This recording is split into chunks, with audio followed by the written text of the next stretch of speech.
Շատերը վիզա կենտրոնում մտածում են միայն փաստաթղթերի մասին, բայց իրականում կարևոր է նաև թե ինչպես եք ներկայանում։ Ձեր ձայնի տոնը, հայացքը, նստելու ձևը, անհանգիստ շարժումները կամ չափազանց լարված պահվածքը կարող են ազդել առաջին տպավորության վրա։ Սա բնավ չի նշանակում, որ միայն մարմնի լեզուն է որոշում արդյունքը։ Վիզայի դեպքում հիմնականը փաստաթղթերն են, նպատակի հստակությունը և պատասխանների տրամաբանություն։ Բայց եթե ձեր խոսքը վստահ է, իսկ մարմինը ցույց է տալիս վախ, շփոթվածություն կամ անպատրաստություն,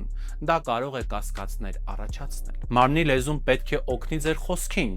ոչ թե հակասի դրան։ Սովորեք ներկայանալ հանգիստ, հստակ և վստահ։ Mextep Ակադեմիայի հաղորդակցման հմտություններ դասընթացում դուք կսովորեք ոչ միայն խոսել, այլ նաև ճիշտ ներկայանալ տարբեր իրավիճակներում։ Մասնակցեք Mextep Ակադեմիայի հաղորդակցման հմտություններ դասընթացին և սովորեք ճիշտ մարմնի լեզու։